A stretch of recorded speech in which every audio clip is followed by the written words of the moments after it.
Okay, so I hope everybody's doing okay. Today I have someone special, a special guest. His name is Gary. He's an expert in psychology. He's a psychological therapist, and what I'd like to talk to him about today is the mental part of the game. So, Gary, why don't you introduce yourself a little bit? Okay. Hello, Eric. Hello, everybody.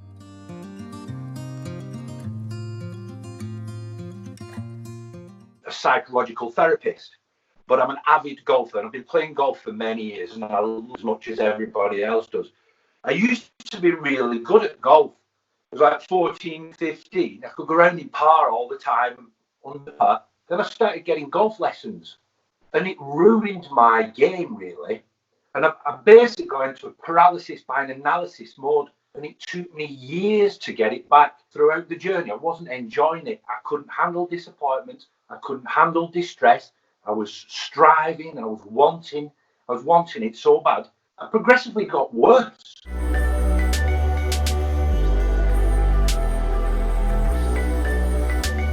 Really, to make me enjoy the game better and handle it better. And I've managed to get a hell of a lot better at golf since I've applied these things. And I'd like to share it with people because I know golf is struggling. I always want to play golf like everybody does. And I don't want golf courses to shut down. I don't want people to stop playing. And I want people to enjoy it more because it's a really, really frustrating game. But I do believe that there's certain psychological patterns that can help you perform a lot better and also help you enjoy the game a lot better. And that's what I'm trying to portray in my channel, really. I see. Yeah. So I will put a link in the description here to Gary's channel. It's really interesting, especially because it talks about the mental part of the game, and it's something that is very unique, I think, in YouTube. You don't see that very often, and especially coming from you, an expert in that field. Now, let me ask you something because this is something that I think it happens. It happens to me, but I think I'm pretty sure it happens to a lot of people. The scenario, for instance, with me, I get a lot of practice. I'm playing really good, and then I'm getting ready to play a tournament. And Yes. basically, right before I go, as soon as I start my tournament, all of a sudden everything collapses. Right before, I mean, if I were to just look at it, even at the practice session right before, Yeah. everything up to that point is just spot on. So I'm so looking forward to starting the tournament. Maybe a little different. If I play with my buddies, it's not the same, but Yeah. especially in a tournament, so much pressure that when I start playing, it's just everything just collapses.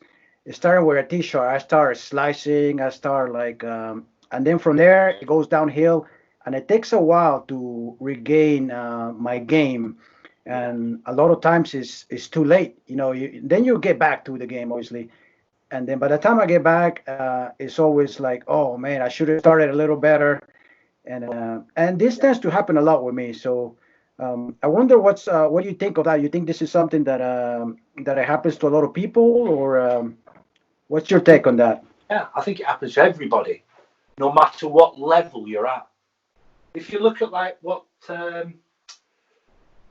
Bryson DeChambeau or another top player recently said, and they were right. When I go in for a golf tournament, say there's 100 people in the golf tournament, I can take 50% out straight away because they'll work themselves up with getting anxious.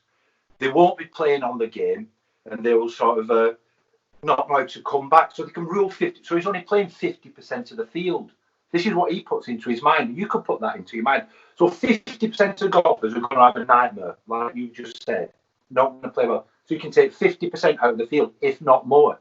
Then you've got another 25% that may roughly know how to handle the nerves a little bit better or may have some strategies, but they won't be long-lived strategies. They might rescue a shot here and there, and overall they will come unraveled. So you're only basically playing 25% of the field at any given time. So that should take a lot of pressure off you. I think what you're describing really predominantly is an anxious presentation that's Yes. impacting on your performance.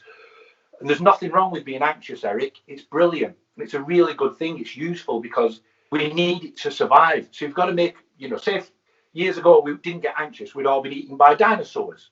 It's an important thing. The trick is to get a relationship with the anxiety and get a new narrative about the anxiety. So, for instance, you're queuing up on a roller coaster. Say if you ever go to Florida for your holidays, you're queuing up to a roller coaster, your heart's going, you get your stomach's churning, you're getting trembly. Now that's excitement. So you could just switch the narrative from getting anxious and fearful to, hey, this is exciting. This is where I should be. You look at the really top professional footballers. Say, look at Messi. Now you put him up in a world championship, in a World Cup final, and say, who wants to take a penalty? He will put his hand up and take it. Good sports people go towards the fear, and lesser sportsmen shy away from it. So all the good players want to be there. They want to feel the nerves. They want to make them work for themselves. Lesser players avoid it. So when I said out of 100 golfers, 50, 60, maybe 70% will shy away from anxiety, and it will destroy them. But the top cream use it. They will go to the fear and make it work for them. And that's the subtle difference between good golfers and not so good golfers. They make the fear work for them. It doesn't hinder the golf. It makes them play better. So wait a minute. So you're saying that it's better to face it. So like from my point of view, or I'm sure a lot of golfers. So that anxiety that I feel when it starts. So yeah, it's something that I have to either. How do I do? I mean, do I have to practice that? Get into that feeling before, or just? I mean, how can you practice? Anxiety, Eric, if you try and avoid anxiety because it's unpleasant, roughly, it's unpleasant, you're preoccupied with your mental resources in trying to avoid anxiety. So that's all your golf game will consist of. You know, if you recognize and accept anxiety, that it might help me perform better, it might be just jelly legs, it might be a slightly alleviated heartbeat. If you accept it, you're not preoccupied with moving away from it. You can make it work for you. If you try and avoid anything in life that's a bit spooky or unpleasant, paradoxically, the first thing people do is try and avoid it. And when you try and avoid it, it makes it worse. It always makes it worse. So you'll never beat anxiety by avoiding it. You'll beat anxiety by sitting with it, creating a new narrative, but only if it's a manageable anxiety.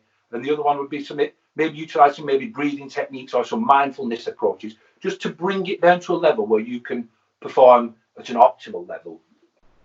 Okay, so in this case, would you say that I have to have the right mindset, like say, like just thinking like, okay, it's okay for me to mess up if I hit my first tee shot.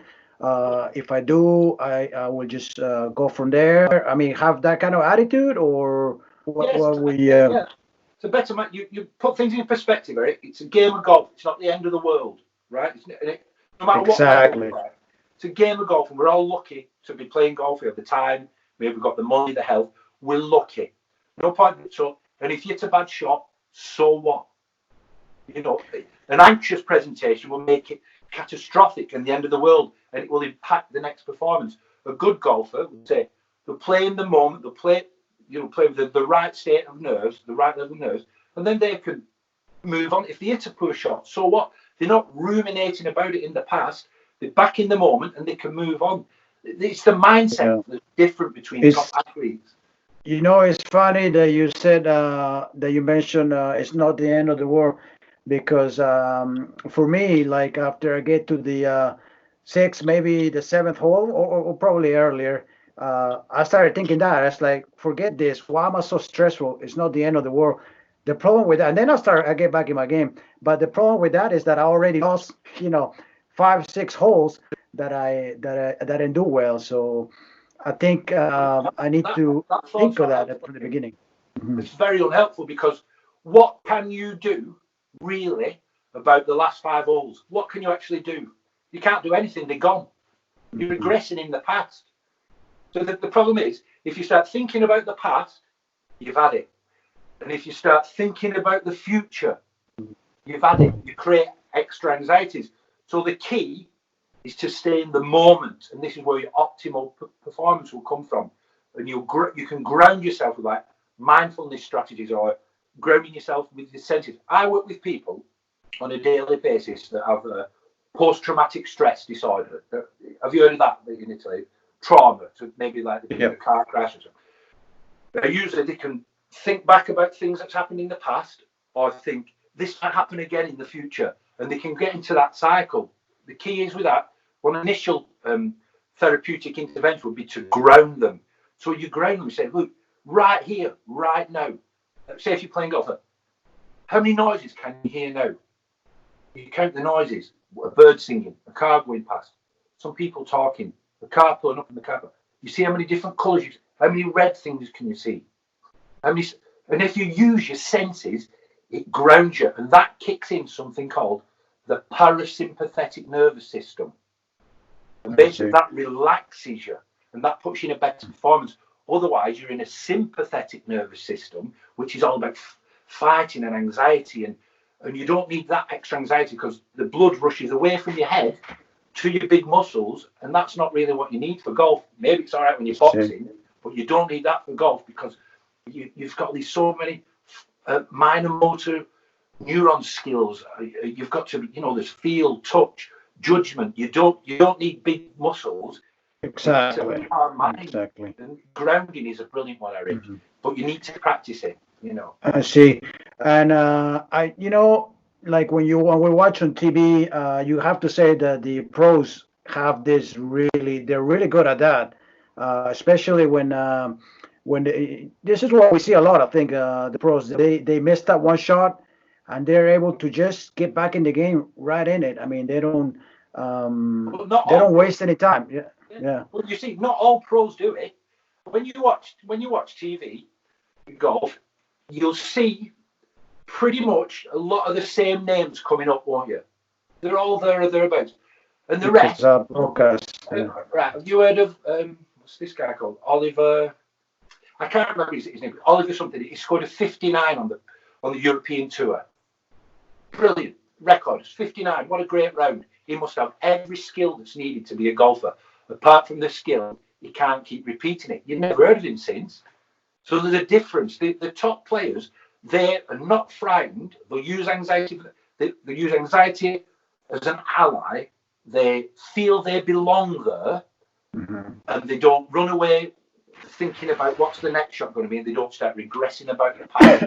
They're in the moment. If you listen to Tiger Woods or you listen to the discussions or the narratives they have, or Rory McIlroy, they talk about being in the present moment. And I'm sure that there's something in this with golf. There's got to be, because golf is a microcosm of our existence, isn't it? We get up in the morning, we game of golf, and we'll be fraught with anger, frustration, sadness, trauma, euphoria if we're lucky, and it's how you manage that emotional state around the course. That's what I believe. So I genuinely think so. Let me ask you this, Gary.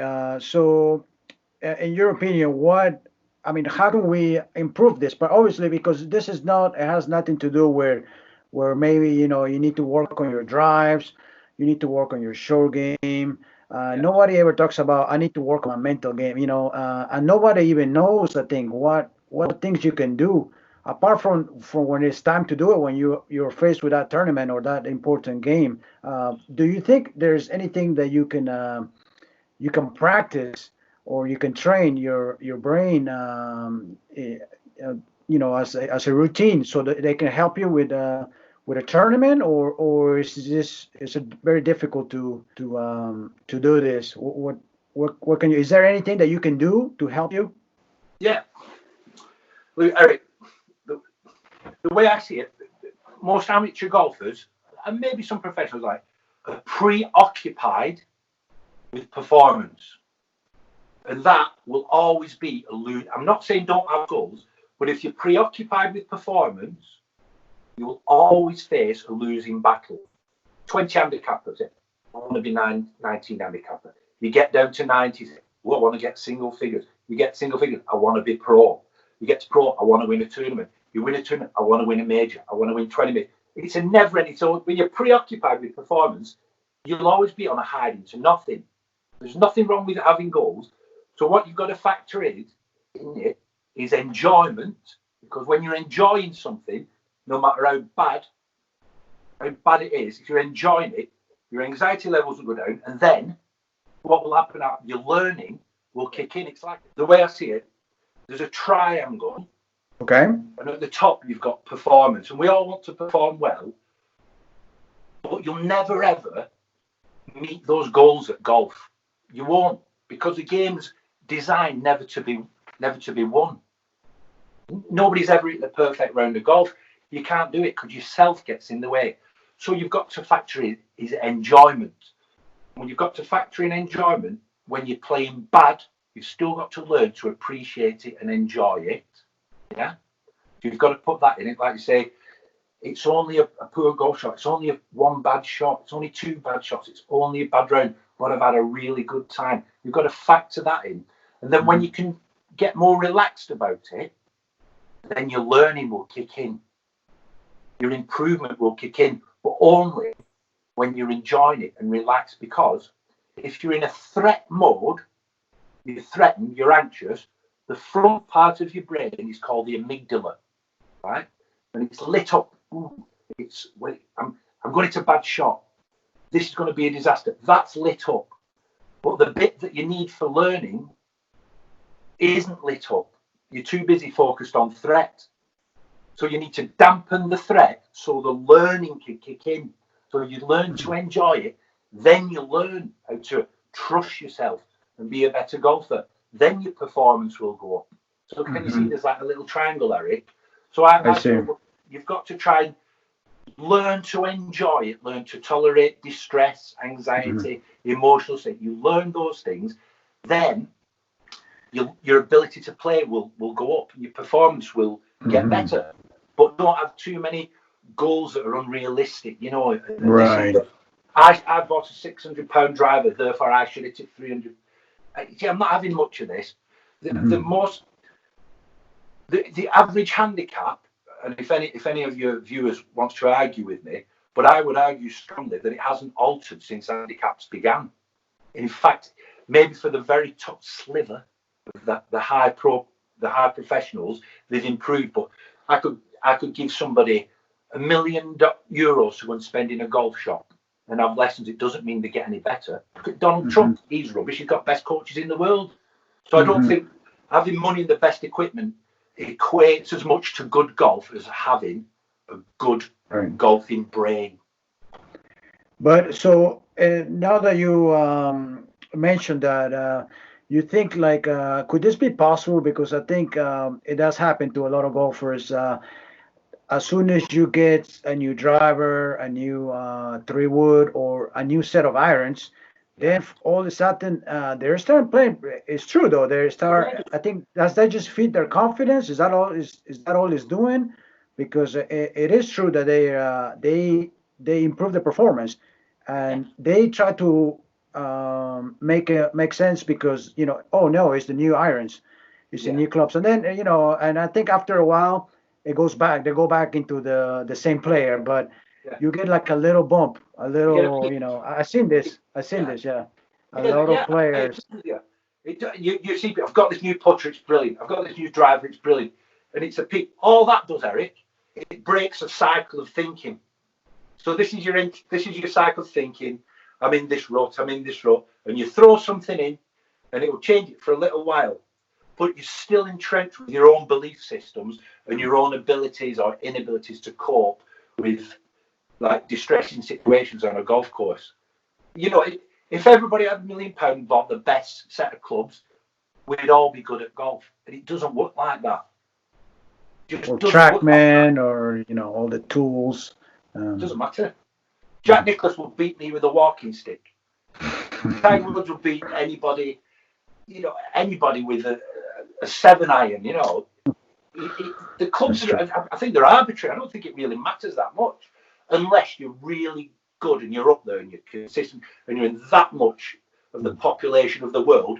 But you've got to look at some of these equipment manufacturers. They will put in data and extract data as they see fit. So this drive is going to do this drive that. No, not necessarily.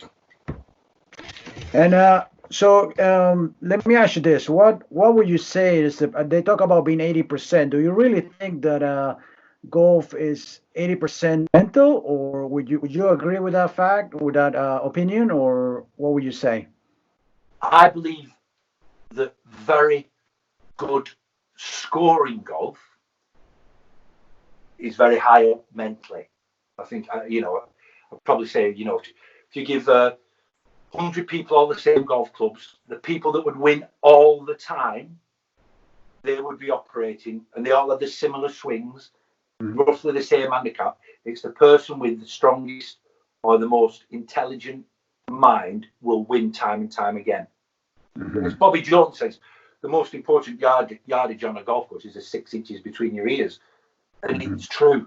But you still have to have a level where you can hit the ball, you know.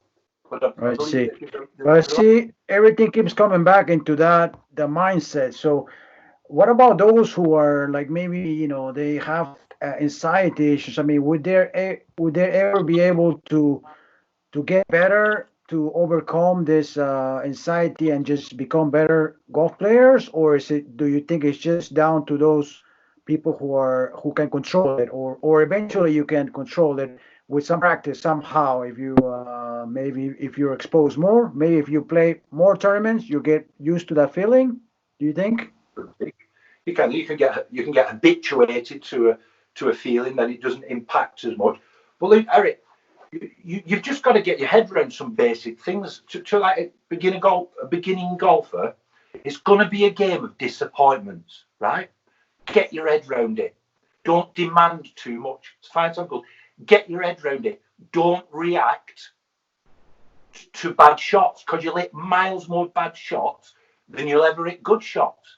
Ben Yeah. Hogan said he only used to hit 3 good shots in a round that he could recall that were decent, but he But didn't blow. why is it that the bad shots always you always think of that? I mean, like you said, you just said that, yeah, we Yeah, have so many good shots, but then the bad ones are the ones that you keep going back to. It's like, oh, I hit that bad shot on hole number three. I hope I don't do it again, even though you already hit 20 other shots that were good. Why no, is it that your brain gets stuck in there into that's a thinking good of question. the bad? Yeah, Yeah. it's a good question, Eric, and I'll tell you why that is. Because negative emotions are imprinted on us stronger than positive ones. We need negative emotions of fear, disgust, we need these things for survival.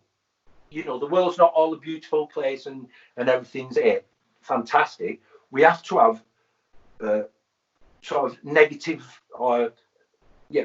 thoughts to keep us alive. I'm hungry, I need food, I'm frightened of this, otherwise I'm going to get eaten by a dinosaur. We have to have these, so they print in our brains stronger than positive emotions.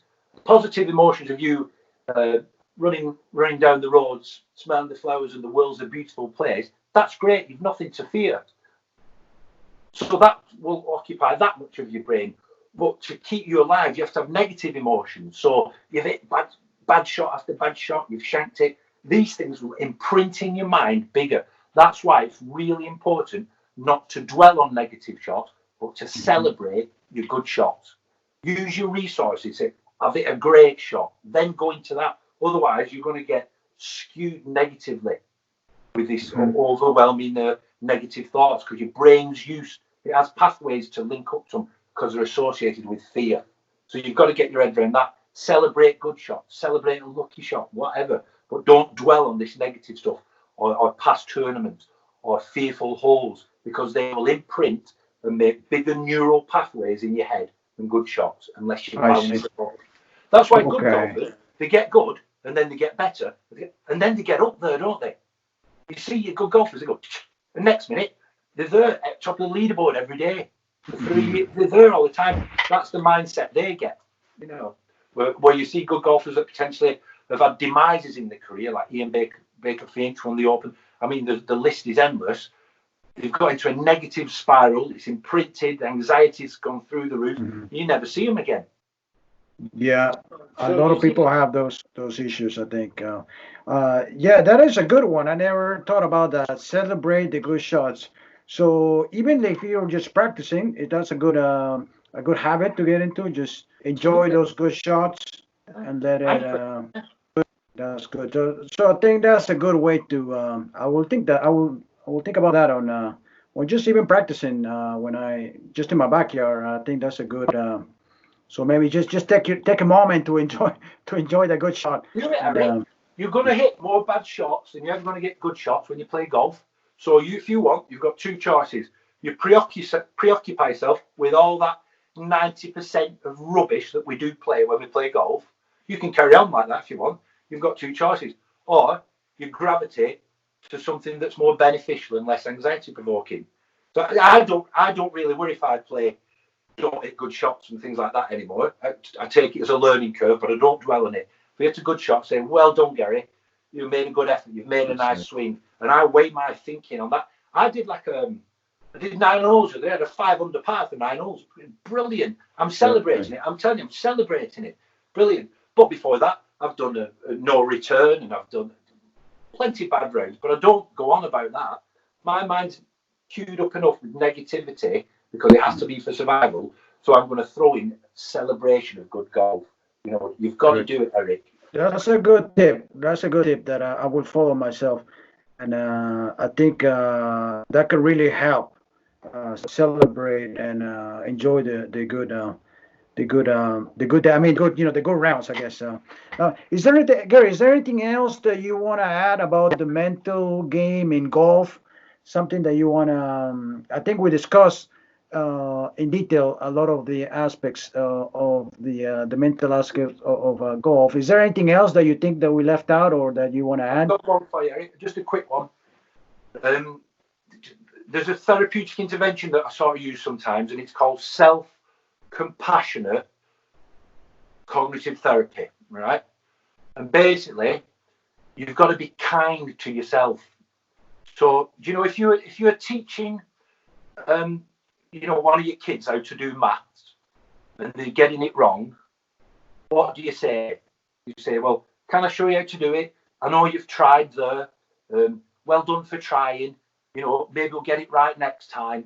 Come on, we'll have a practice. You encourage it, don't you? And what do you tell yourself when you hit a bad shot? Oh yeah, When you hit a bad shot, you're an idiot. I You get shouldn't have done that. mad. You should. So the inner dialogue, all that you know is overly self-critical. So you beat yourself up straight away. So you have a different mindset. You have a That's very true. self-compassionate mindset, and that's proven to, you know, it's proven to relax you, proven to enhance your ability to learn or to calm you down or to enjoy things. So you need an inner narrative that's self-compassionate, not that's self-critical. You watch the golfers or listen to them speak. They don't dwell on any negatives. You listen to them. It's a pretty much they've got that off to a fine art, even though they don't share it all the time. They still think they're the second coming. They still think they're brilliant at golf. And so they're up there, aren't they, in the heads? They're up there. They're full of self-belief. And you only get self-belief if you get rid of your critical inner dialogue and replace it with a compassionate dialogue. So it's just another thing if you ever want to research. It's called self-compassion. But there's loads of evidence that works as well. So let me tell you. So basically, like if we put it into golf, so if you're maybe hit a tee shot and it goes, a little hook to the left, you can just already think, okay, that's okay. It's just a little left. You're already thinking, let's go on to the next shot, rather than be like, oh man, I knew it. I just messed up. How can I just do it again? Yeah. Is that like that's a big difference? Yeah. You wouldn't tell a little kid you were coaching that, would you? You wouldn't say, "What a load of rubbish! You must be rubbish. You've hit it in the bushes. You're crap." You wouldn't ever say that. You'd say, "Pick yourself up. It's gone. It's finished. You've hit some good shots before. Your swing's looking well. We all hit bad shots. Put it behind us. Let's stay in the moment. It's a nice day. We're fortunate to play golf. Let's enjoy it." But what a better mindset that is. Because anxiety and performance are equated like that. Peak performance. Definitely. It's Okay. that's based in Buddhist principles that from Mhm. 2,000 years ago, but there's a lot of evidence for it. That's great information, Gary. Well, Gary, I think this was a great discussion.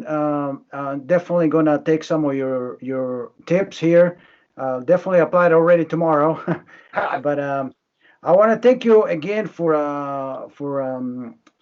being here. I mean, for joining me in this conversation. And I'm really glad that you're you're an expert in the field, so this could be really helpful to a lot of people. Yeah, hopefully. I will put again. I already said that, but I'll put the link in the description. Obviously, the Midnight Golfer. That's the name of your channel. I'm just curious. Is there a particular reason why you call it the Midnight Golfer? Well, there is, Eric, because what I was saying, I'm sure at midnight we're not playing golf at midnight. We lay in bed or watching TV. I'm sure you can practice a lot of things without a golf club in your hand that will make you a better golfer. You can practice meditation. You can practice um, self-compassion. You can create better narratives about your anxiety. You can map out your visualization techniques. You can practice You can do a lot of things without a golf club in your hand. So midnight, I was thinking, well, That's yeah, right. maybe you can practice at midnight. So if you I play see. I tomorrow, you can see. practice some of these things. Very interesting. Okay, well, Gary, it was very nice having you in my channel, and I will hopefully we can do this maybe another time, and Yeah. hopefully this can help some golfers. It will definitely help me for sure, and I will talk to you soon, I guess. Thank Okay. you. Thank you Grazie, for Eric. joining me. Thank you very much. All right. Buona Thank you. serata. Until next time.